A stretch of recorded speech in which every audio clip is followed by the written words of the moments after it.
ቅዱስ አምላክና ነመስግነካ ኣለና እስከነዚ ቅዱስ ዝኾነ ጎይታ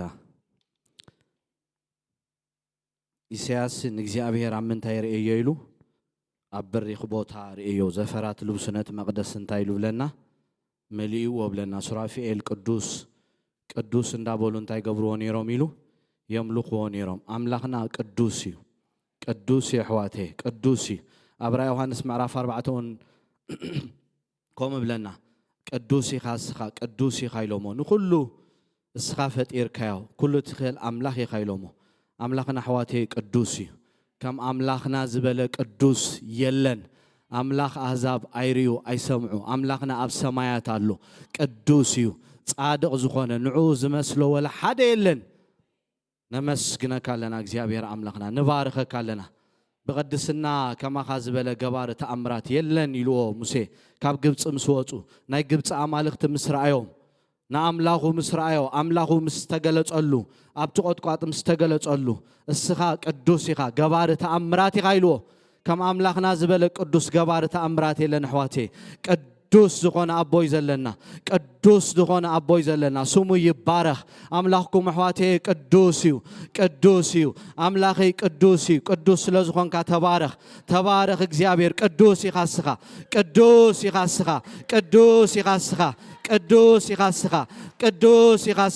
قدوس زخون كእግዚአብሔር أملاخنا نبارخك كلنا صادق ስለዝኾንካ ተባረኽ ولا حدا ازي جبر اي تجبر زبلكا ولا حدا يلن مو نمسكنك لنا سلا قدسناخا تبارخ حجون منفسكا اما اكلنا يجزا እግዚአብሔር አምላኸይ ሱርክን ሰድር ዝገብረና መንፈስካ ንዝመጽ ዘበለ ዘፍልጠና መንፈስካ አእምሮናን ልብናን ዝኸፍት መንፈስካ የዒንትና ዝኸፍት መንፈስካ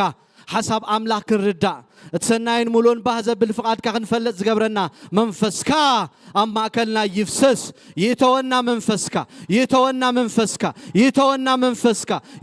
منفسكا حنت حسب حنت لبك نحسب زجبر منفسكا يجزأنا እግዚአብሔር أملاكي بحيلي يورد أبتنا وشت سبنا بحيل خنبرت أكتر أنا نتسأل لنا فرات أملاك ندمل أنا እግዚአብሔር አምላክ አቦ አመጽ አኽንጸለ በቅድስና ክንመላለስ እቲ መንፈስና ነፍስናን ዘርክስ ዘበለ ኃጢአት ክንፍንፍን ካብ ኃጢአት ክንርሕቅ ትረዳና ንጸልለና ሰማያትና ይጽረ ኢድካነት በራር ገበልቱ ጋዮ በኢየሱስም እትቀለስ እግዚአብሔር አምላክ አቦ ምስሕልቅነት ስልጣናት መናፍስትከይ ናይ ጸልማት ገዛእታ ዓለም ኣብ አየራት ይተባይ ተጻሒፍ ከም ዘሎ ይጽረ ሰማያትና እግዚአብሔር يترى እግዚአብሔር حساباتنا عقا يجزا እግዚአብሔር عرد زبل يفرس እግዚአብሔር نعقا زغزا منነት كتبنا نصللنا منفسكا እግዚአብሔር نعقا خنفر يدرغنا نعقا خنبر يدرغنا منفساو فرغ نفرغ تردعنا نصللنا بفلتات املاك ندعبنا خنكيد እታን ፍቅር حلفت تبل እግዚአብሔር አምላክ አቦ عمقوتا እግዚአብሔር ስፍሓታ ክንርዳእ ክትረዳእና ንጽልለና ኣብ ህይወትና በኃይልካ ክትሓድር እግዚአብሔር አምላክ አቦ ክትመርሓና በዚ ነገር ዝመንፈስካ ማእከልና ክፈስስ ክትረዳእና ንጽልለና መዓልትና ስኻ ግዛእዮ ዜና ስኻ ግዛእዮ ስለ ኩሉ ነገር ነመስግነካ በክርስቶስ ኢየሱስ ስም አሜን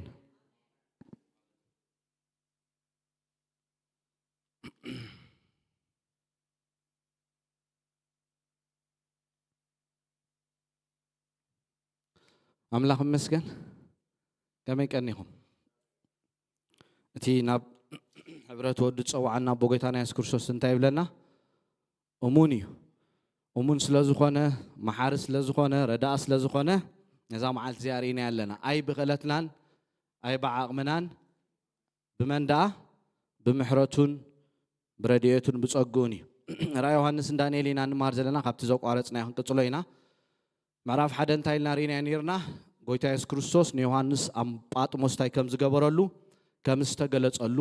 ኣብቲ ምዕራፍ ሓደ ሪና የዕንቱ ሃልሃልታ ድምጹ ከም ብዙሕ ማያት አጋሩ እንዳበለ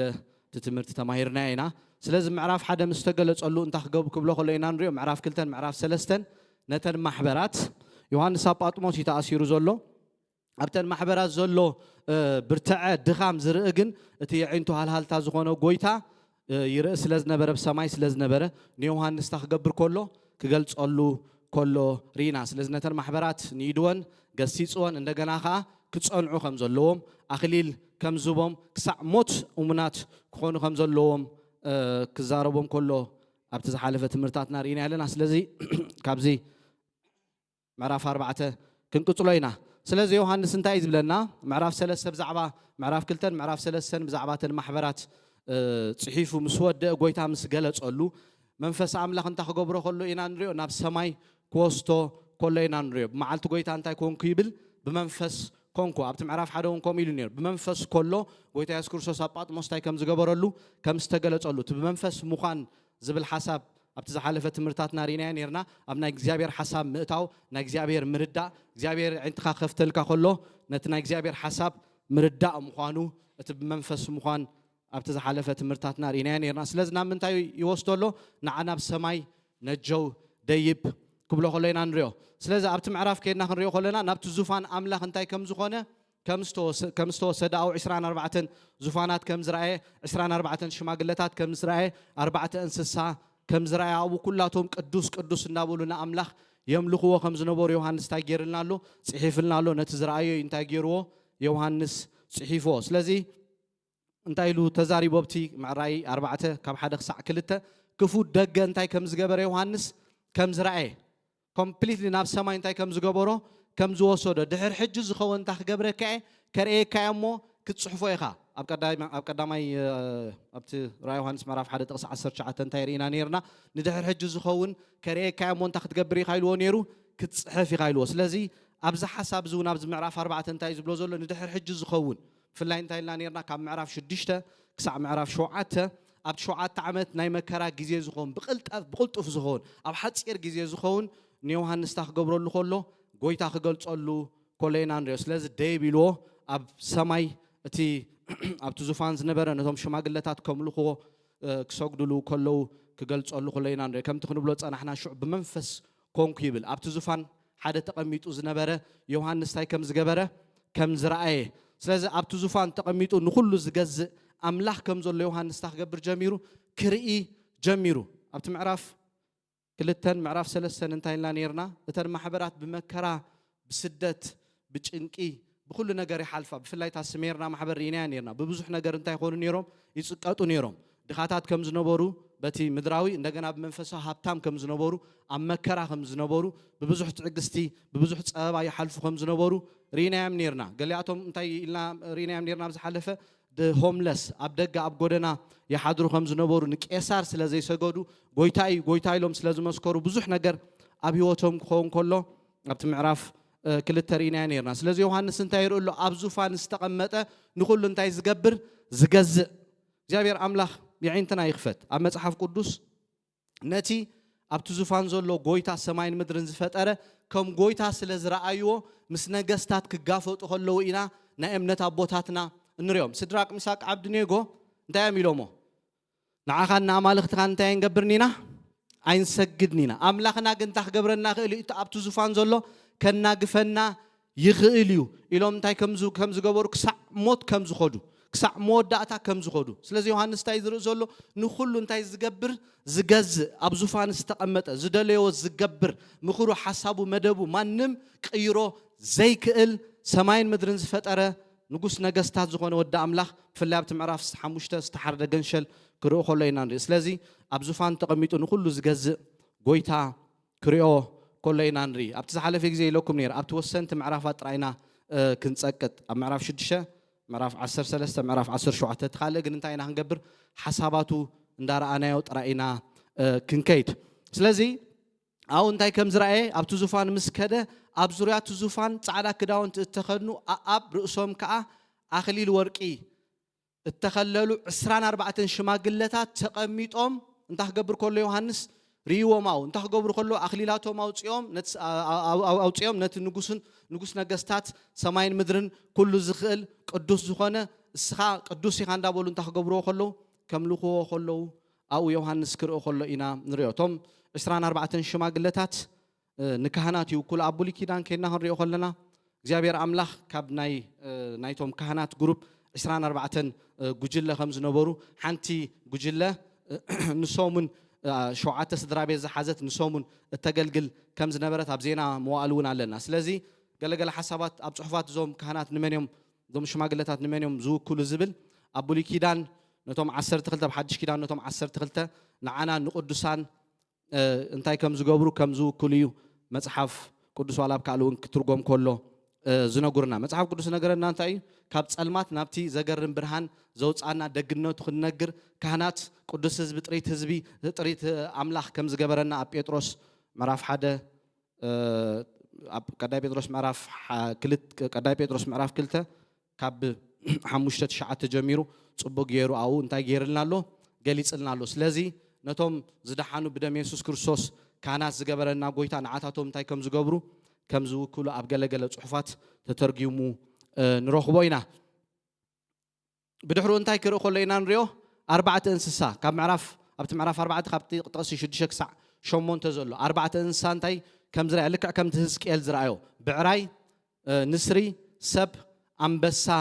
ዓይነት ምስሊ ርዩ እዚኣቶም እውን ነቲ ኣብቲ ዙፋን ዝነበረ ንዑ ቅዱስ እዩ ኩሉ ዝኽእል ኣምላኽ እዩ ንኩሉ ፈጢሩ እዩ እንዳበሉ ምስቶም ሽማግለታት ከምልኹ ከለዉ ዮሃንስ ኢና ንሪኦም ኣንበሳ ንጉስ ኩሉ ኣራዊት ምዃኑ መጽሓፍ ቅዱስ ይነግረና ብዕራይ እውን ንእንስሳ ዘገልግል ቶም ወንጌላት ቶም 4 በዚ እንታይ ኮይኖም ኣለዉ ተተርጉሞም ኣለዉ ወንጌል ማቴዎስ በአንበሳ ተመሲሉሎ ማርቆስ ብብዕራይ ተመሲሉሎ ማቴዎስ ክምሰል ከሎ ጎይታ እንታይ ምዃኑ ንጉስ ናይ ኣይሁድ ምዃኑ ብብዕራይ ክምሰል ከሎኻ ኣገልጋሊ ከም ዝኾነ ኣብ ማርቆስ ከይና ንሪኦ ኢና ብድሕሩ ሰብ ንኩሉ ክገዝእ ኣምላኽ እንታይ ዝገበሮ ዝፈጠሮ ፍጡር ምዃኑ ኣብ ዘፍጥረት ምዕራፍ 1 ጥቕሲ 26-27 ዘሎ እንታይ ዝብለና ከም መልክዕና ከም ምስልና እንታይ ንግበር ሰብ ንግበር ከም ዝበለ ጎይታ ብድሕሩ ንሰብ እንታይ ክገብር ክገዝእ ከም ዝፈቀደሉ ንኩሉ ፍጥረት ክገዝእ ክፈሪ ስልጣን ከም ዝሃቦይ መጽሓፍ ቅዱስ ነገረና ንጉስ ንስሩን ከይና ክንሪኦ ከለና ንጉስ ኩለን ኣዕዋፍ ሰማይ ብለና ስለዚ እግዚአብሔር ኣምላኽ ብኩሉ ዝፈጠሮ ፍጥረት እንታይ ከም ዝኸውን ከም ዝምለኽ ኣብ ሰማይና ምድርን ጎይታ ምዃኑ ንጉስ ምዃኑ ዝደልዮ ዝገብር ኣምላኽ ከም ዝኾነ ኣብዚ በዝርባዕተ እንስሳ ኣው ከምልኽዎ ከለዉ ኢና ንሪኦ ስለዚ ንእግዚአብሔር ኣምላኽ ምምላኽ ስለዚ እቶም 4 እንስሳን እቶም 24 ሽማግለታት ዮሃንስ ከም ዝገይሩ ምስ ተገለጸሉ ምስ ረአየ እንታይ ይገብሩ ከም ዝነበሩ ክሪኦም ከሎ ንእግዚአብሔር ኣምላኽ ከምልኽዎ ከለዉ ኢና ንርኢ ስለዚ ካብቲ ምዕራፍ 4 ጥቕሲ 8 ክሳዕ 11 ዘሎ ንጎይታ ክሰግዱ ከለዉ እቶም 4 እንስሳ እቶም 24 ሽማግለታት ኣብ ቅድሚቲ ኣብ ዙፋን ተቐሚጡ ዘሎ እንታይ ይብለና ፍግም ኢሎም ለይትን መዓልትን ከይቋረፁ ድማ እቲ ዝነበረን ዘሎን ዝመጽን ኩሉ ዝከኣሉ እግዚአብሔር ኣምላኽ ቅዱስ ቅዱስ እዩ ይብሉ ኦ ጎይታናን ኣምላኽናን ንብዘሎ ንስኻ እንታይ ጌርካ ኣለኻ ፈጢርካ ኣለኻ ስለ ፍቓድካ እውን ኮይኑን ተፈጢሩን እዩ እሞ ንስኻ ክብርን ስብሓትን ስልጣን ንምውሳድ ብቑዕኻ እናበሉ እቲ ንዘለዓለም ዓለም ህያው ኮይኑ ዝነብር እናሰገዱሉ ኣኽሊላቶም ናብ ቅድሚቲ ዙፋን እንታይ ይገብሩሎ ይድርብዩ ኣለዉ ብለና ዮሃንስ ክሪኦም ከሎ ነዞም 4 እንስሳን ነቶም 24 ሽማግለታት ነቲ ኩሉ ዝኽእል ኣምላኽ ክውድስዎን ከምልኽዎን ክሰግዱሉን ከለዉ ኢና ንርኢ ኣምልኾ እንታይ ማለት እዩ ስግደት እንታይ ማለት እዩ ብዛዕባ ስግደት ክንሪኦ ከለና ንእግዚአብሔር ኣምላኽካ ብሙሉእ ልብኻን ብሙሉእ ነፍስኻን ብኩሉ ሓይልኻ እንታይ ምግባር እዩ ምፍቃርን ምፍታውን እዩ ሓደ ካብቲ ኣምልኾ ንብሎ ንእግዚአብሔር ኣምላኽካ ብሙሉእ ሓይልኻ ኣብ ዘዳግም ምዕራፍ 6 እግዚአብሔር ኣምላኽ ንእስራኤላውያን ከምኡ ኢሎም ኣሎ ነቲ ሓድሽ ወለዶ እቲ ንኣምላኽ ዘይተኣዘዘ ትውልዲ ኣብቲ ምድረ በዳ ምስ ጠፍአ ነቲ ሓድሽ ወለዶ ግን እግዚአብሔር ኣምላኽ እንታይ ክብሎ ከሎ ኢና ንርኢ ንእግዚአብሔር ኣምላኽካ ብሙሉእ ልብኻ ብሙሉእ ሓይልኻ ብሙሉእ ነፍስኻ እንታይ ግበሮ ኣፍቅሮ ንሱ ኣብ ልብኻ ይግዛእ ደድሕሪ ካልኦት ኣማልኽቲ ከይትከዱ ንዑ ፍተውዎ ተገዝእዎ እንዳበለ ሙሴ እንታይ ክገብሮም ከሎ ክዛረቦም ከሎ ኢና ንርኢ ስለዚ ሓደ ካብቲ ኣምልኾ እንታይ እዩ ንእግዚአብሔር ኣምላኽና ብሙሉእ ሓይልና ክንፈትዎን ከነፍቅሮን ከለና ዘፍቅረኒ እንተሎ እንታይ ኢልና ኣሎ ትእዛዛተይ ይሓሉ ኣነ ናቦን መፂና እንታይ ክንገብር ኢና ኢሉ ኣሎ ማሕደር ክንገብር ኢና ኢሉ ካልእ እውን እንታይ እዩ ኣምልኾ ንኣምላኽ ምውዳስ ስለ ዕቤቱ ስለ ኸኣልነቱ ስለ ሓይሉ ስለ ፍቕሩ እንታይ ምግባር ምውዳስ ምምስጋን ንኣምላኽ እንታይ ምግባር ምናቕ ወስኻ ሰማያ ሰማያት ጌርካ ነዚ ኩሉ ኸ ብሂወት ተንብሮ ኣለኻ ኢሎም እስራኤላውያን ካብ ግብፂ ምስ ወፁ ካብ ካብ ባቢሎን ምስ መጹ በዓል ነህምያን በዓል እዝራን እግዚአብሔር ብዙሕ ነገራት ምስ ገበረሎም ፍቅሩ ሓይሉ ምስ ረአዩ ዓብ ምዃኑ ተኣኪቦም ክውድስዎ ከሎ ከድንቅዎ ከሎ ወንስኻ ሰማያት ጌርካ ነዚ ኩሉ ካ እንታይ ትገብሮለኻ ብህይወት ተንብሮለኻ ሰራዊት ሰማይ ካ እንታይ ይገብሩልካ ኣለው ይሰግዱልካ እንዳበሉ ከድንቅዎ ከለው ንኣምላኽ ከኽብርዎ ከለው ኢና ንርኢ ንኣምላኽ እንታይ ምኽባር ምእዛዝ ሓደቲ ምእዛዝ ንብሎ ሕጂ ህይወትና ንኣምላኽ መሃብ بملو لبنا بملو نفسنا بملو حيلنا أملاخ كنجزء خلنا نتقالاتو زبالنا كنجبر كلنا كنزوزو خلنا حدا انتايزي part of أملوخوي كنا قالوا خلنا وننتاي حدا كاب أملوخوي سلازم أملوخو زي مثل ويك أسجدت زي مثل سلازم جابير أملاخ كملو خلو اتزنبرن زولن زمت سلازم خنا كملاخ يجبوي أملاخ انتاي تمال نيرو لو منيرو نزل عالم زنبر أملاخي كم سلازم خنا تزنبرن زولن زمت سلازم خنا أملوخو خوسد انتاي بقعيو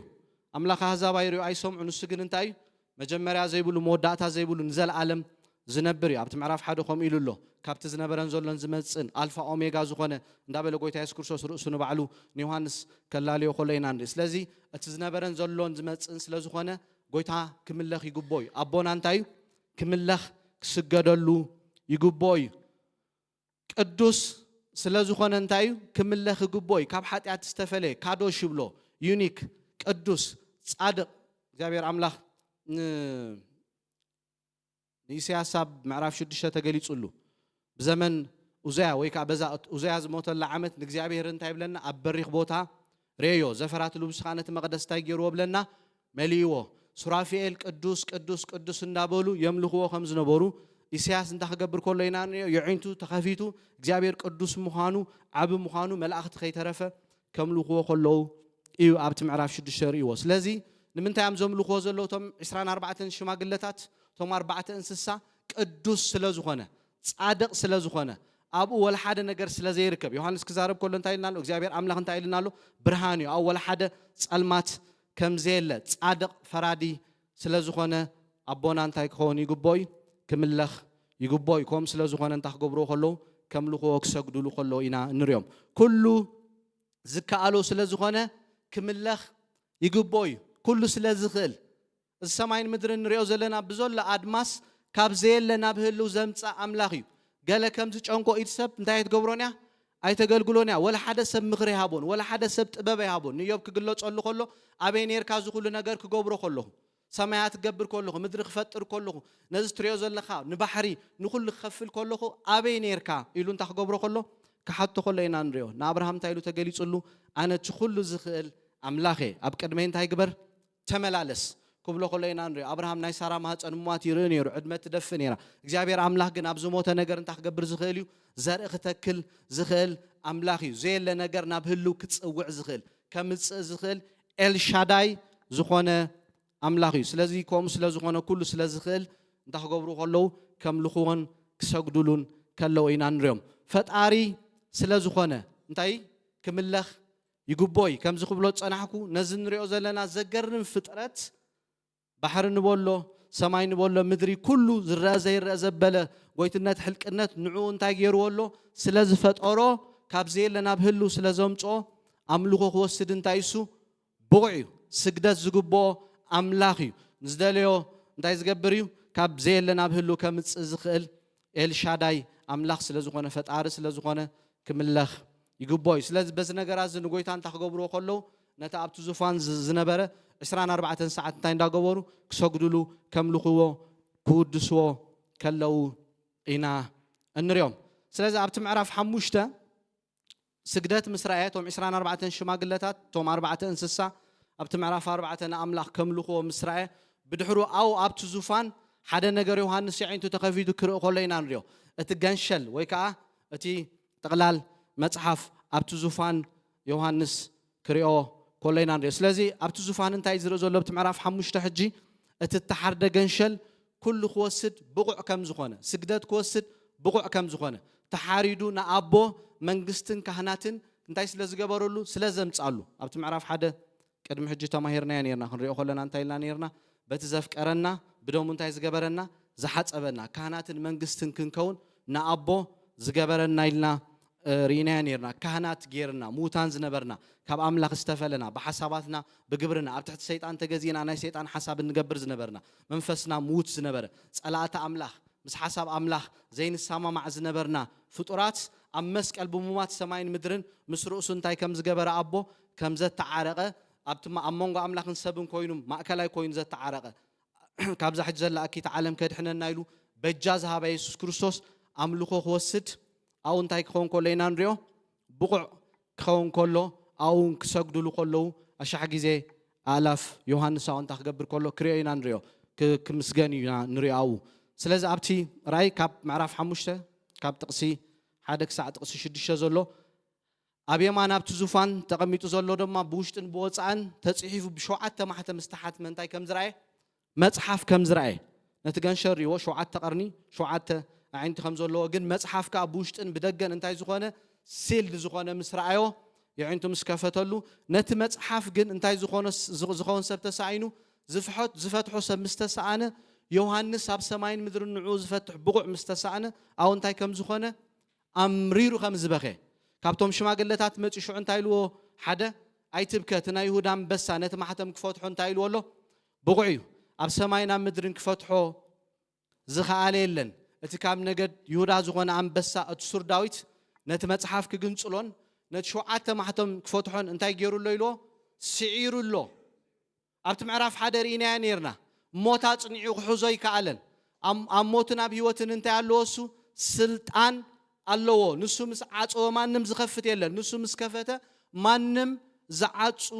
የለን ስለዚ ነቲ ማሕተም ክፈትሖ እንታይ ኮይኑሎ ብቑዕ ኮይኑሎ ኣብ ሓጢአት ኣብ መስቀል ኣብ ክንዳይን ኣብ ክንዳኹምን ሞይቱ ተንሲኡ ንሓይሊ ሓጢአት ስዒሩ ኣብ ሰማይ ዓሪጉ ነቲ ማሕተም ክፈትሖ እንታይ ኮይኑሎ ብቑዕ ኮይኑሎ ዮሃንስ ትመላእቲ ሽማግለ መፂኡ ምስ ነገሮ ንዑ ክፈትሕ ብቑዕ ምዃኑ ምስ በሎ ብድሕሪኡ ነቲ ገንሸል ከምልኽዎ ከለዉ ኣው እንታይ ክገብር ከሎ ዮሃንስ ዝርኢ ዘሎ ኣብ ማእከል እቲ ዙፋን እቶም 4 እንስሳ ኣብ ማእከል እቶም ሽማግለታት ተሓሪዱ ከም ዝነበረ ዝመስል ገንሸል ደው ኢሉ ርኢኹ ኢሉ ንሱ እንታይ ኣለዎ ኢሉ 7 ቀርንን 7 ዓይንን ኣለዎ ኣብዚ ሓለፈ ግዜ ዝርኢናያ ነርና እቲ ቀርን ንምንታይ ዘመልክት ኢልና ንኣውቶሪቲ ጎይታ ኣብ ሰማይን ኣብ ምድርን እንታይ ኣለዎ ስልጣን ኣለዎ ቃል በመጀመርያ ነበረ እቲ ቃል ኣብ ኣምላኽ ነበረ እቲ ቃል እውን ኣምላኽ ነበረ ብለና ኣብ ዮሃንስ ከና ክንሪኦ ኩሉ ዘሎ ብዛ ዓለም ዘሎ ብመን ከም ዝኾነ ብዮሃንስ ምዕራፍ 1 ይነግረና ብክርስቶስ ንሱ ንፍጥረት እንታይ ከም ዝገበሮ ናብ ካብ ዘይህሉ ናብ ህሉ ከም ዘምጾ ቃል ኣምላኽ ይነግረና ኣብ ቆሎሴውን ከምኡ ኢልና ኣሎ ዝረአ ዘይረአ ጎይትነት ሕልቅነት ስልጣናት ብኡ ከም ዝኾነ ጳውሎስ ንሰብ ቆሎሴ ክነግሮም ከለና ኢና ንርኢ ስለዚ እቲ ቀርኒ ንኣውቶሪቲ ከም ዘመልክት ኣብ ሰማይና ምድር እንታይ ተዋሂብንሎ ኢሉ ስልጣን ተዋሂብንሎ ኢሉ ንሃዋርያት ተኽገብሮም ከሎ ክልእኾም ከሎ ኢና ንሪኦ እቲ ዓይኑ እውን እንታይ ኢልና ርኢና ነርና ኣብ ዝሓለፈ ግዜ ንኹሉ እንታይ ከም ዝገብር ከም ዝርኢ የዒንቱ ሃልሃልታ ዝኾነ ምዃኑ ነታ ቲያትራ ማሕበር ብምንታይ ተገሊጹ ክጅምር ከሎ ብትመእተው ርእሱ ከላሉ ከሎ እንታይ ኢሉ ላልዩ የዒንቱ ሃልሃልታ ዝኾነ ጎይታ ከምዚ ይብል ኣሎ ኢሉ መልእኽቲ እንታይ ክገብር ከሎ ቲያትራ ኢና ንሪኦ ኢዛቤል ነቶም ኣገልገልቲ እንታይ ትገብሮም ከም ዝነበረት ተመንዝሮም ከም ዝነበረት ናብ ጣዖት ናብ ርክሰት ትወስቶም ከም ዝነበረት ረቂቕ ትምህርቲ ትምህሮም ከም ዝነበረት ጎይታ ኢየሱስ ክርስቶስ የዒንቱ ሃልሃልታ ዝኾነ ንኹሉ ዝርኢ ንኹሉ ዝፈልጥ ከም ዝረኣዮም ብዮሃንስ ገይሩ እንታይ ክገብር ከሎ ክጽሕፈሎም ከሎ ኢና ስለዚ እቲ የዒንቲ 7 ዒንቲ ፐርፌክሽን 7 ርኢናያ ነርና ቁጽራት ኣብቲ መእተዊ ምድጋማ የለናኒ ንኹሉ እንታይ ከም ዝገብር ከም ዝምልከቶ ከም ዝሪኦ ካብ ወላ ሓደ ነገር ክሕባእ ዝኽእል ፍጡር ከም ዘየለ እዩ እቲ ኣዒንቲ ዝምህረና ብዕብራውያን ምዕራፍ 4 እንታይ ኢልና ኣሎ ጋህ ዝበልና ኢና ማንም ፍጡር ካብኡ እንታይ ከም ዘይገብር ክሕባእ ከም ዘይክእል ንኹሉ ከም ዝሪኦ እዩ እቲ 7 ኣዒንቲ ትርጉም ዘሎ ንሳቶም ከዓ እቶም ናብ ብዘላ ምድሪ ዝተላኣኹ 7 መናፍስቲ ኣምላኽ እዮም ኢሉ ኣብዚ እንታይ ገይርዎ ኣሎ ተርጉሞ ኣሎ ኦፍ ኮርስ ቤተክርስትያን مستوسدت أبتناي أبا جزء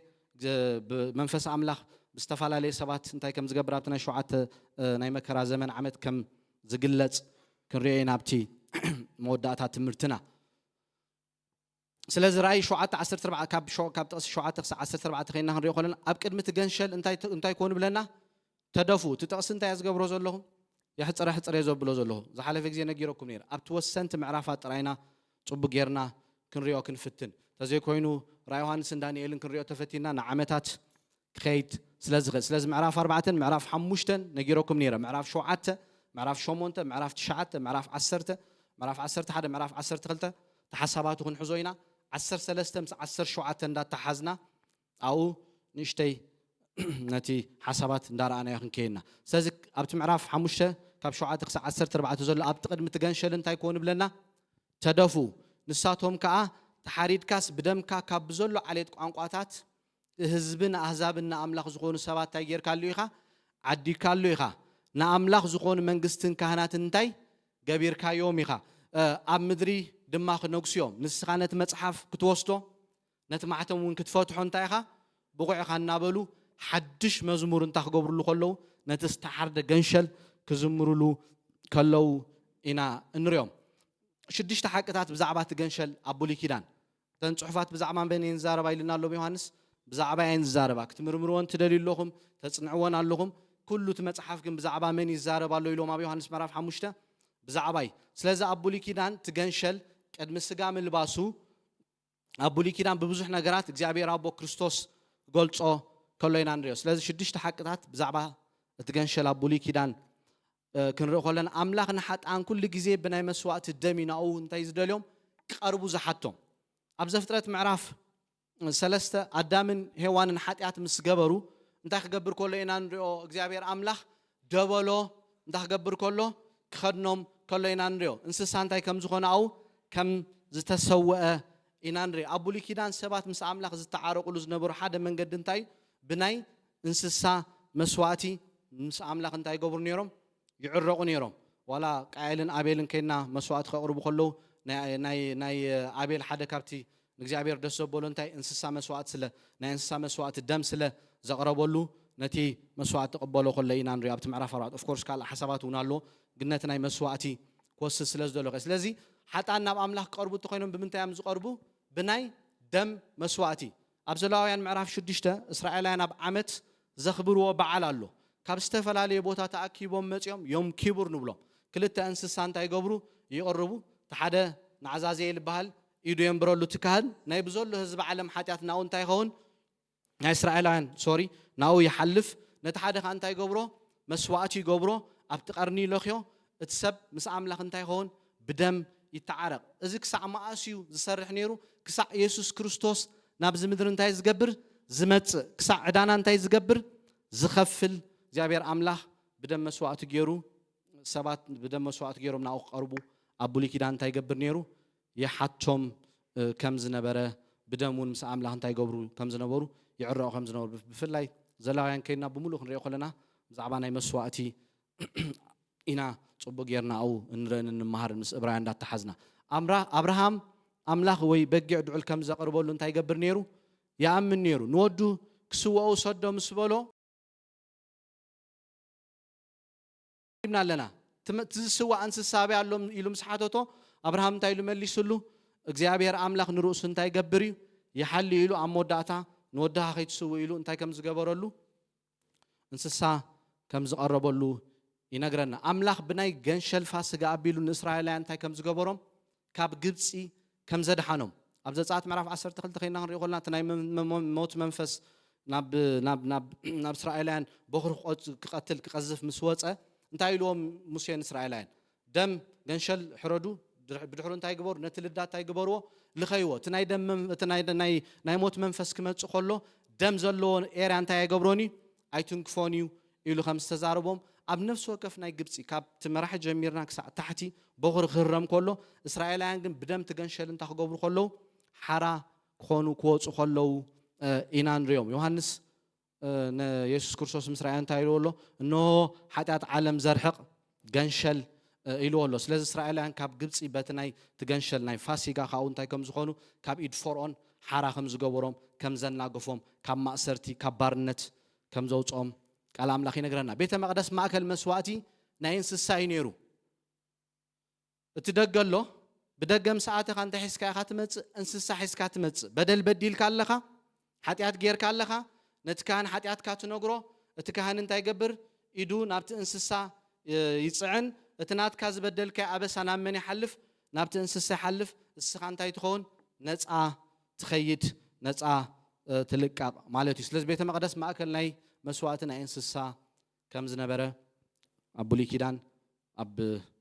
መጽሓፍ ቅዱስ ይምህረና እቲ ኣብ ክንዳና ዝሞተ ትገንሸል ኢየሱስ ክርስቶስ ንቤተ መቅደስ ብኡ እንታይ ገይርዎይ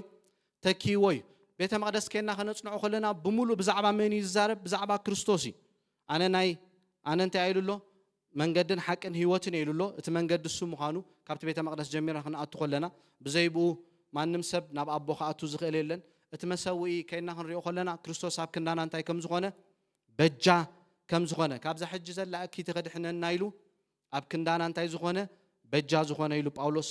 ንሰብ ገላትያ ጽሒፉሎም ኣሎ ስለዚ እቲ ብርሃን ኢልዎ ኣሎ እቲ እንጌራ ኩሉ እቲ ቤተ መቅደስ ከይና ክንሪኦ ከለና ብዛዕባ መን ይዛረብ ብዛዕባ ክርስቶስ እዩ ዝዛረብ ክርስቶስ ግን እንታይ ኮይኑ ስጋ ለቢሱ ምስ መጸ ብድሕሪት ቤተ መቅደስ እንታይ ኣይከውኒ ኣየድልን እዩ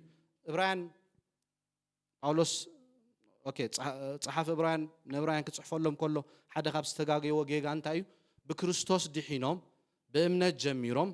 በቲ ኣብ መስቀል ዝሞተሎም ብኡ ምስ ኣምላኽ ተዓሪቆም ክንሶም ናብ ሕጊ ክምለሱ ምስ ፈተኑ እዩ ጸሓፍ ዕብራውያን እንታይ ዝገብረሎም ዘሎ ዝጽሕፈሎም ዘሎ ብፍላይ ምዕራፍ 9 ዕብራውያን ከይና ክንሪኦ ከለና ብዛዕባ ቤተ መቅደስ ብሙሉእ እንታይ ከም ዝገበሮ ተጻሓፋይ ከም ዝገለጾ ኢና ንርኢ ስለዚ ቤተ መቅደስ ብመን ተተኪኡሎ ብክርስቶስ ተተኪኡ ኣሎ ኣይሁዳን ነታ ቤተ መቅደስ ክሰርሕዋ እዮም ዝዳለው ዘለው እታ ናይ 7 ዓመት ናይ መከራ ዘመን ጻረ ክርስቶስ ነቲ መቅደስ ክሰርሑ እዩ ኣው ክስው እዩ ብድሕሪኦም እንታይ ዝኾኑ ዝነቕሑ ዳር 3 ዓመትን ፈርቓነት ኺዳ እንታይ ከም ዝገብሮ ከም ዘፍርሶ ኣብቲ ምዕራፍ ዳንኤል ምዕራፍ 9 ሎ ካብ 24 ጀሚሩ ክሳዕ 28 ዘሎ ምስ ራእይ ምዕራፍ 6 እንዳተሓዝና ክንከይድ ኢና ነቢ ኢሳያስ ብዛዕባ ትገንሸል ሰብ ክርስቶስ ኣብ ክንዳና ከም ዝመውት እንታይ ከም ዝገበረ ከም ዝተነበየ ንምስክርና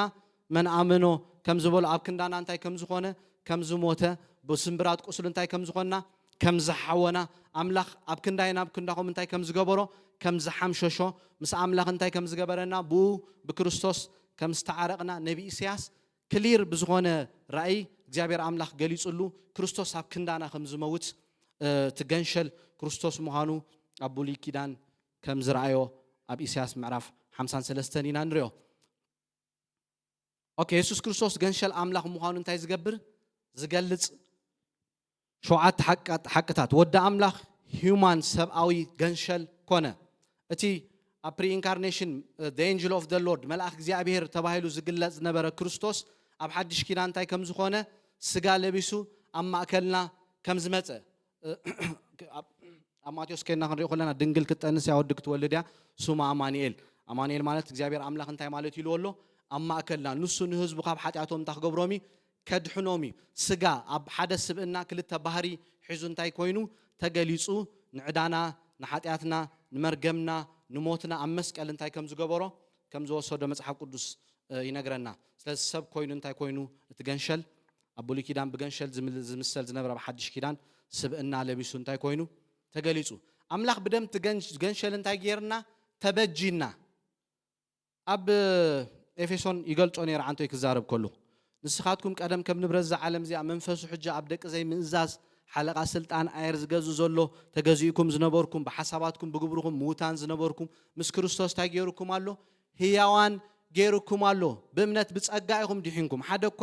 ከይምካሕ ኢልና ኣዳምን ሔዋንን ሓጢኣት ምስ ገበሩ ምስ ኣበሱ ካብ ህልውና ኣምላኽ እግዚአብሔር ኣምላኽ ምስ ኣለዮም ባዕሎም ክምለሱ ስለ ዘይክእሉ ኢየሱስ ክርስቶስ ሰብ ኮይኑ ናብቲ ዝነበርናያ ቦታ እንታይ ከም ዝገበረና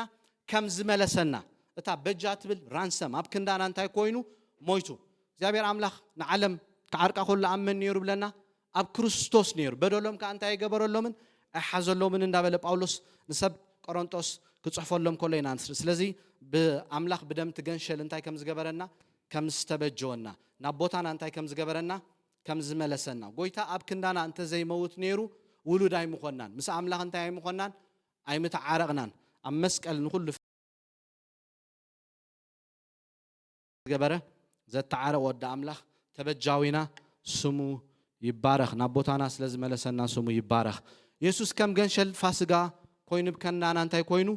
ሞተ ይብለና ጳውሎስ ንሰብ ቆሮንጦስ ክርስቶስ ገንሸል ፋሲጋ ምዃኑ ስለዚ ብዘይ መጺጽ ነገርና ኣምላኽ ከነምልኽ ከም ዘለና ምዕራፍ 5 ሓደ ምስ ሰይተብኡ ዝደቀሰ ሓሳብ ስለ ዝነበረ ያው ተፈለዩ ርኩስ ነገር ኣይተንክፉ ብቅድስና ተመላለሱ ኢሉ ክእርሞም ከሎ ኢና ንሪኦ ስለዚ ኢየሱስ ክርስቶስ ገንሸል ፋሲጋና ኮይኑ ብክንዳና እንታይ ከም ዝኾነ ከም ዝሞተ ኣብ ብሉይ ኪዳን እስራኤላውያን ብደም ትገንሸል እዮም ካብ ግብፂ ካብ ኢድ ፈርዖን ሓራ ኮይኖም ንሕና ግን ብደም ትገንሸል ካብ ጥልቂ ካብ ሲኦል ካብ ሞት እንታይ ጌርና ጎይታ ሓራ ጌርና ገንሸል ፋሲጋና ኮይኑ ህይወቱ ሂብና ስለዚ ምስ ኣምላኽ እንታይ ኮይና ተዓሪቕና ኢየሱስ ሓጢኣት ዘይብሉ እንታይ ነይሩ ፍጹም ገንሸል ነይሩ ሕጂ ወንጌል ክንዛረብ ከለና ብዙሕ ግዜ ንብሎ ቃል እዚ ካልእ ሰብ እንድሕር ከድሕን ዝኽእል እንተስከውን ነይሩ ኢየሱስ ክርስቶስ ምምፃእ ኣይመድልዮም ኩሉ ሰብ ሓጢኡ ኩሉ ሰብ ክብሪ ኣምላኽ ስይንዩ ኣብ ሮሜ ምዕራፍ 3 ክነግረና ከሎ እግዚአብሔር ኣምላኽ ካብ ሰማይ ንሰብና ምድሪ ክሪኦ ከሎ ኩሉ እንታይ ኮይኑ ተበላሽዩ ሓደ እኳ ዘስተውዕል የለን ሓደ እኳ ለባም የለን ጋርና ንምፍሳስ ደም እንታይ ከም ዝኾና ቁልጥፋት ምዃን ኣብ መልሓስና መንደሎ ተመን ከም ዘሎ ኣብ ምዕራፍ 3 ጳውሎስ ጽቡቕ ጌሩ ገሊጹ ኣሎ እግዚአብሔር ካብ ሰማይ ንሰብ ክሪኦ ከሎ ብልሽዊ ዝወደቀዩ ዝተበላሸወይ ዋላ እኳ ጽድቅ እንተገበረ ጽድቁ እንታይ ጽዩቕ ጨርቂ ባህ ከብሎ ኣይክእልኒ ሰብ ብግብሪ ሕግ እንተጸድቕ ነይሩ ክርስቶስ ሙማት ኣይመድልዮን ነይሩ ኢሎም ሰብ ገላትያ ምክንያቱ ብእምነት ጀሚሮም ናብ ግብሪ እንታክገብሩ ስለዝጀመሩ ክምለሱ ስለዝደለዩ ስለዚ እግዚአብሔር ኣምላኽ ንክርስቶስ እንታይ ገብሮ ከሎ ኢና ንሪኦ ሓጢኣት ዘይብሉ ፍጹም ገንሸል ገይሩ ከቅርቦ ከሎ ኢና ንሪኦ ናይ ብዘሎ ህዝቢ ዓለም ሓጢኣት ኣብ ሓደ ቅዱስ እንታይ ክኸውን ነይሩ ቅጻዕ ወይ ከዓ ሓጢኣት ክውሰድ ነይሩ ካልእ ኩሉ ስለዝተበላሸወ ሓጢኣት ናይ ካልእ ክወስድ ወይ ከዓ ክሽከም ከተዓርቕ ኣይክእልኒ እቲ ጎደሎ ዘይብሉ ፍጹም ወዲ ኣምላኽ ግን ንብዘሎ ሓጢኣት እንታይ ክገብር ክሽከም ናይ ሕሉፍ ናይ ሕጂ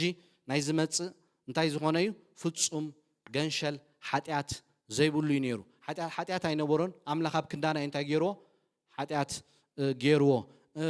እንተ ዘይመውት ነይሩ ስቲል ምረኸብናያ ነርና ዝቆተሎ እንታይ ሓጢኣትና እዩ ኣብ መስቀል ኤሎሄ ኤሎሄ ላማ ሰበቅታኒ ኢሉ ክጽሊ ከሎ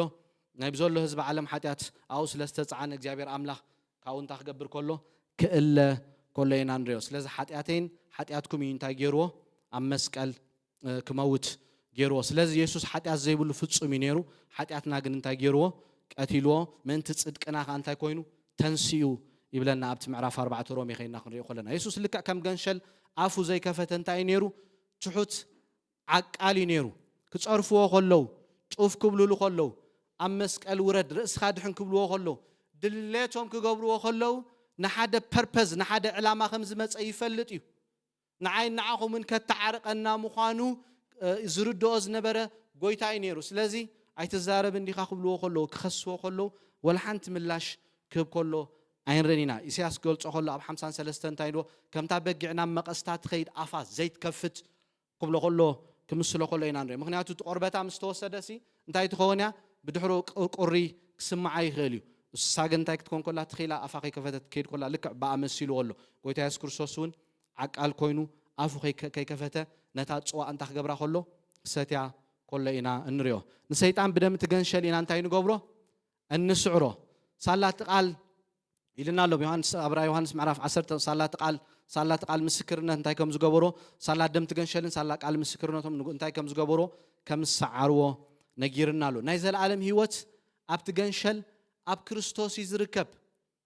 ኣብ ትሕቲ ፀሓይ ክንድሕነሉ እንኽእል ካልእ ስም ኣይተዋህበን ምድሓን ብመን እዩ ብክርስቶስ እዩ እሱ መንገድን ሓቅን ህይወትን እዩ ብውይና ምስ ኣምላኽ ንተዓረቕ there is no any way ናብ ሲኦል ዝወስድ መንገዲ ሚልዮንስ ኣሎ ኣሕዋቴ ናብ ኣምላኽ ዝወስድ መንገዲ ግን ሓንቲ መንገዲ ኣሳ ከዓ ብክርስቶስ እያ ስለዚ ናይ ዘለዓለም ህይወት ኣመን ኣሎ ኣብ ትገንሸል ኣብ ክርስቶስ እዩ ዘሎ ስለዚ ናብቲ ምዕራፍ 6 ገለ ሓሳባት ክንጅምር ኢና መጽሓፍ ቅዱስና ዳንኤል ከነውፅኢና ምስ ዳንኤል እናተሓዝናዮ እንከይድ ኢና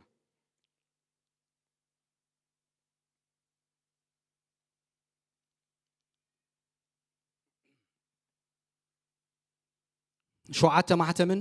እቲ መከራን ምዕራፍ 6 ምዕራፍ 7 ከይና ክንሪኦ ከለና ኦኬ ስለዚ ኣብቲ ምዕራፍ 6 ከይና ክንሪኦ ከለና ዮሐንስ ኣብ ሰማይ ዘሎ ስቲል ኣብ ሰማይ ከሎ እንታይ ክብሎ ከሎ ኢና ንሪኦ ናብ ታሕቲ ረአ ናብ ታሕቲ እንታይ ግበር ጠምት ክብሎ ከሎ ኢና ንሪኦ ሕጂ ኣብ ሰማይ ኣብ ምዕራፍ 4 ክልተ ነገራት ርዩ 24 ሽማግለታትን ቶም እንስሳን ከምልኾ ኣብ ምዕራፍ 5 ዝተሓረደ ገንሸር እዩ ኣብ ምዕራፍ 6 ግን ካብ ሰማይ ናብ ታሕቲ ይዝጥም ዘሎ ኣብ ምድሪ ኣብቲ ናይ 7 ዓመት መከራ ዝኸውን ጎይታ ኢየሱስ ክርስቶስ መንፈስ ኣምላኽ እንታገብረሉ ከሎ ገልጸሉ ከሎ ኢና ንሪኦ ስለዚ ኣብ ምዕራፍ 6 ነዞም 4 እንስሳ ቀዳማይ ማሕተም ምስ ፈትሖ ኣንበላይ ፈረስ ክወፅእ ከሎ ኢና ንሪኦ ካልኣይ ማሕተም ትሬድ ሃመር ንብሎ እቲ ሳልሳይ ማሕተም ምስ ፈትሐ መጋል ጸሊም ፈረስ እቲ ሓደ ከዓ ቡላ ወይ ከዓ ፓሌ ይብሎ ነዚኦም ነዚ 4 ማሕተም እንዳፈትሐ ከይድ ከሎ እዞም እንስሳ በብሓደ ክወፁ ከለዉ ኣብ ምድሪ ከዓ እንታይ ዓይነት ዕንወት እንታይ ዓይነት ኩናት እንታይ ዓይነት መከራ የምፁ ንዮሃንስ ታክገብረሉ ከሎ ክገልጸሉ ከሎ ኢና ንሪኦ ቅድሚ ናብቲ ምዕራፍ 6 መኻና ካብ ዳንኤል ክንብገስ ኢና ካብ ምዕራፍ 9 ዳንኤል ምዕራፍ 9 ጥቕሲ 24 ክሳዕ ጥቕሲ 27 ክንሪኦ ኢና መጽሓፍ ቅዱስና ንኽፈትሞ ኣብዚ ወሰንቲ ሓሳባት ስለ ዘሎ ኣብዚ ብዛዕባ ፀረ ክርስቶስ ኣብ እስራኤል ዝኸውን ሓሳብ ስለ ዝዛረብ ዳንኤል ምዕራፍ 9 ካብ ጥቕሲ 24 ክሳዕ ጥቕሲ 27 ንዕልወት መወዳእታ ክግበሮ ሓጢኣት ክውዳእ ኣበሳ እንታይ ክኸውን ክዕረቕ ዘለዓለማዊ ጽድቂ ክኣቱ ራእይን ትንቢትን እንታይ ክኸውን ክሕተም ናይ ቅዱስ ድማ ቅባሲ ናይ ቅዱሳን ቅዱስ ድማ ክቅባእ ክርስቶስ ኣብዘን ጥቕስታት እዚአን 3 መራሕቲ ክንርኢና ንክርስቶስ እንታይ ኢልዎ ኣሎ ክቅባእ ኢልዎ ኣሎ ብዛዕባ ክርስቶስ ይዛረብ ኣሎ ኣብ ህዝቢ ኣብታ ቅድስቲ ከተማን 70 ሰሙን ተመዲቡ እዩ እምበኣር ስፍለጥን እንታይ ግበርን ኣስተውዕልን እቲ ኢየሩሳሌም ክትሕደስን ክትህነጥን ዝብል ቃል ካብ ዝወፅእ ጀሚሩ እቲ መሲሕ መስፍን 7 ሰሙን እየን እዝራ ንህምያ መጺኦም ታክገብሩ ከለዉ መቅደስ ክሰርሑ ከለዉ ካብዚኣ ሕጂ ትጅምር ዘላ እተን ቁፅሪ ተን 70 ሰሙናት ወይ ከዓ ተን 69 ሰሙናት ዝድመራ ድሕሪ 62 ሰሙን ድማ ግዜ ፀበባ ክንሱስ ንሳ ምስ ናይ ኣደባባይን መካባብያን ከም ብሓድሽታይ ክትከውን እያ ክትህነፅ እያ ድሕሪ 62 ሰሙን ከዓ መሲሕ ክርስቶስ ክቅተል እዩ ንርእሱ ግና ኣይኮነን ህዝቢ እቲ ዝመፅእ መስፍን ቲቶስ ካልኣይ መስፍን ንርኢ ኣለና ክርስቶስ ቀዳማይ መራሒ ብድሕሪ መን መፅእ ኣሎ ቲቶስ መፅእ ኣሎ ብ70 ዓመተ ምህረት ንኢየሩሳሌም እንታይ ከም ዝገበራ ከም ዘዕነዋ ህዝቢ እቲ ዝመፅእ መስፍን ቲቶስ ድማ ነታ ከተማን ነታ መቅደስ እንታይ ክገብር እዩ ከጥፊ እዩ መወዳእታ ጥፍኣት ከዓ ከም ውሒዝ ክመፅእ እዩ ውግእ ክሳዕ መወዳእታ ክኸውን ጥፍኣት እውን እንታይ እዩ ምዱብ እዩ ንሱ ንሓደ ሰሙን ምስ ብዙሓት ፅኑዕ ኪዳን ከኣት እዩ ትፀረ ክርስቶስ እንታይ ክገብር እዩ እታ 7 ዓመት ምስ ብዙሓት ሰባት ኪዳን ከኣቱ እዩ ሓንቲ ሰሙን ኢልዋ ዘሎ 7 ዓመት እያ ትርጎም ክንሪኦና ትቁፅሪ ኣብ ፈረቓታ ሰሙን ከዓ ነቲ መስዋዕቲ ሕሩድን ነቲ መስዋዕትን ብልዕን ታክገብሮ እዩ ክውግዶ እዩ ምስ መፀ ናብዚ ምድሪ ሰላማዊ ኮይኑ ክግለፅ እዩ ቤተ መቅደስ ክትስራሓ ኣይሁዳውያን ክቕበልዎ እዮም ብዙሓት ህዝቢ ዓለም ክቕበልዎ እዮም ድሕሪ 3 ዓመትን ፈረቓን ምስ ኣይሁዳውያን ነቲ ኪዳን ታክገብሮ እዩ ከፍርሶ እዩ ኣብቲ መሰውኡ ከይዱ እንታይ ክገብር እዩ ሓሰማ ክስው እዩ ልክዕ እንታይ ከስ ኢተፋኒስ ርኢናያ ነርና ኣብቲ መእተዊ ከም ዝገበሮ ትፀረ ክርስቶስ ሽዑ ክገብር እዩ ሽዑ ኣይሁዳውያን እንታይ ክኾኑ እዮም ክነቑሕዮም ሽዑ ብፀጋ እንታይ ዝገብሩ ኣለዉ ዝድሕኑ ኣለዉ ሮሜ ምዕራፍ 11 ከይድና ክንሪኦ ከለና እቲ መጥፊ ድማ በኽናፍ ርክሰት ክመፅእ እዩ እዚ ከዓ ክሳዕታ ምዱብ መፈፀምታ ኣብቲ መጥፍኢ ዝወርድ ይብለና ዳንኤል እቲ ሓሳባት መፅሓፍ ከይድና ክንሪኦ ከለና ምዕራፍ 1 ብዛዕባ ዳንኤልን የዕርኽቱን ይዛረብ ካብ ምዕራፍ 2 ክሳዕ ምዕራፍ 7 እግዚኣብሔር ኣምላኽ ኣብ ሰማይን ኣብ ምድርን ገዛእ ምዃኑ ንነገስታት ይሸይም ነገስታት ዘውርድ ኣምላኽ መላኺ ኩሉ ምዃኑ ካብ ምዕራፍ 2 ክሳዕ ምዕራፍ 7 ዳንኤል ኣምላኽ ገዛእ ምዃኑ ገሊፅዎ ኣሎ ምዕራፍ 8 ምዕራፍ 9 ምዕራፍ 10 11 12 ግን ኣብ ህዝቡ ዝኸውን እዩ እንታይ ዝገብረሉ ዘሎ ብብዝሒ ገብርኤል ዳንኤል እንታይ ዝገብረሉ ዘሎ ዝገልጸሉ ዘሎ ኣብ ህዝብኻ ዝኸውን መከራ ኣብ ድሓር ዝኸውን ኣብቲ ናይ ጸልማት ዘመን ዝኸውን በዓል ኣሌክሳንደር ብድሕሩ ታይኮስ ኢተፋንስ ከመይ ገይሩ ነቲ ህዝቢ ከም ዘፅብበሉን ከም ዘጨንቆን እተን 4 ምዕራፋት ኣብኡ እንታይ ክገብረሉ ከሎ ክገልጸሉ ከሎ ኢና ንሪኦ ስለዚ ኣብዚ ምዕራፍ 9 ክጅምር ከሎ እቲ ምዕራፍ እንታይ ዝብለና 70 ዓመት ምስ ኣኸለ ክጽሊ ጀሚሩ ዳንኤል ክጸውም ጀሚሩ ገጽ ኣምላኽ ክደሊ ጀሚሩ ገጹ እንዳደለየ ከሎ ገብርኤል መፅኡ ኣብ ህዝብኻ ዝኸውን ክነገረካ 70 ሰሙን እንታይ ኮይኑሎ ተመዲቡሎ 70 ሰሙን ከዓ ትርጉማቱ እንዳተርጎሙ ክልካ ከይድ ኢሉ እንታይ ክገብረሉ ከሎ ኣብ ህዝብኻ ዝኸውን ኢሉ ክገልጸሉ ከሎ ኢና ንሪኦ ስለዚ 7 سومون تقلالا دمر نتو قصر ندار أنا يخن كيدينا أوكي شوعات سومون تقصي 25 سسان كلتن سومون تقصي 25 حنت سومون تقصي 20 شوعاتن كدمرا كله زين كندي كوينن الله 7 سومون كوينن الله خمس قبلو تصنحه اوكي شوعات سومون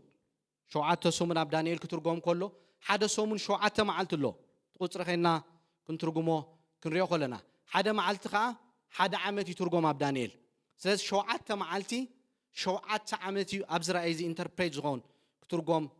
قير كله تقصر نريو نتن 7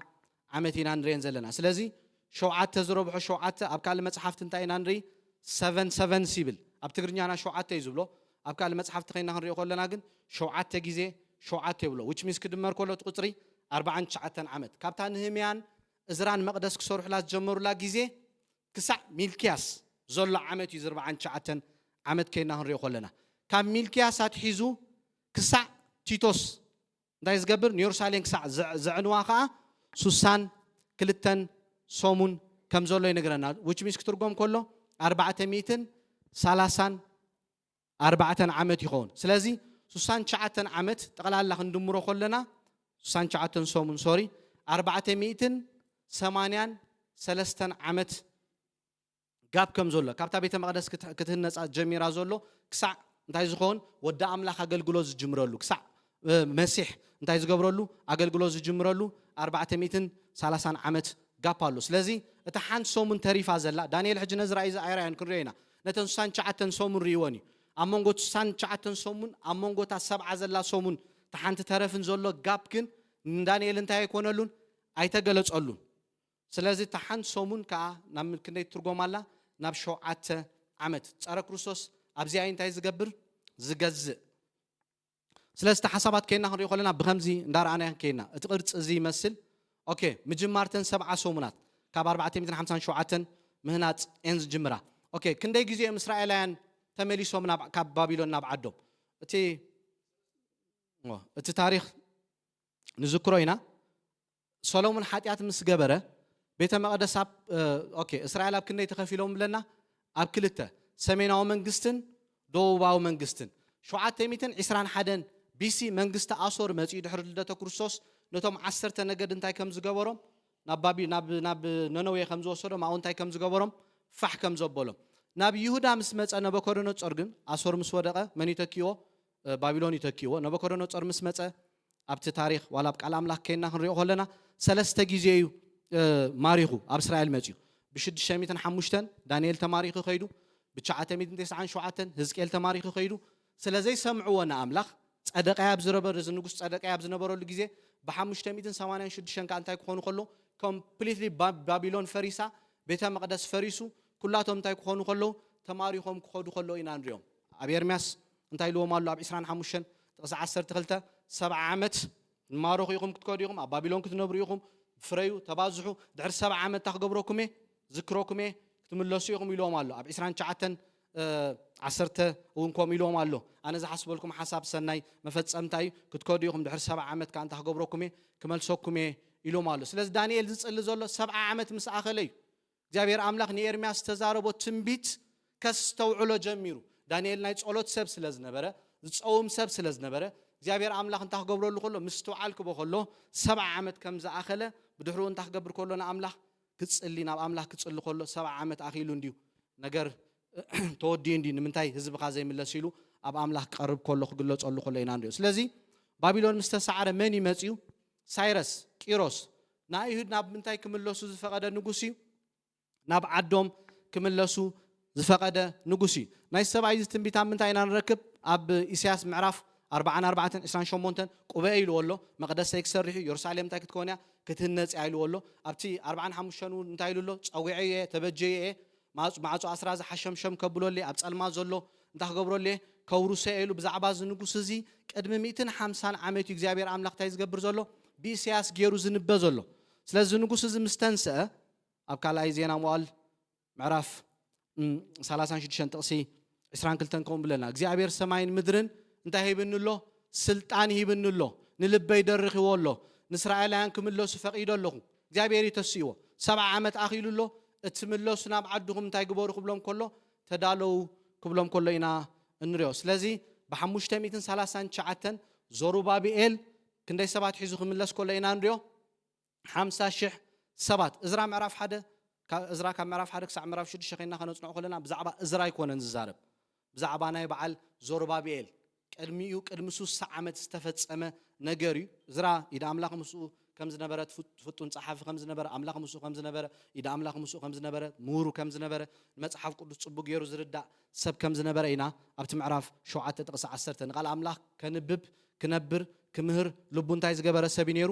ዘዳለወ ነይሩ ስለዚ ነቲ ዛንታ ካብ ምዕራፍ 1 ክሳብ ምዕራፍ 6 ቅድሚ 58 ዓመት ቅድሚ 60 ዓመት ዝተፈጸመ እንታይ ዝገብሮ ዘሎ ዝጽሕፎ ዘሎ ስለዚ ዞሩባቤኤል ክንደይ ሰባት ሒዙ ተመሊሱ 50,000 ሰባት ካብቲ ሽዑ ዝነበሩ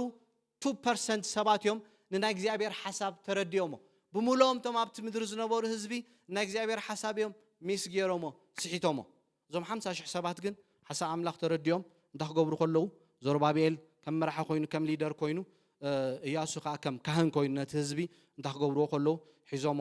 ክምለሱ ከለዉ ኢና እንሪ ኣብዚ ጠጠው ከብለ ካብ ዝመጽእ ሶምን ክንቅጽሎ ኢና ሰዓት ስለ ዝኣኸለ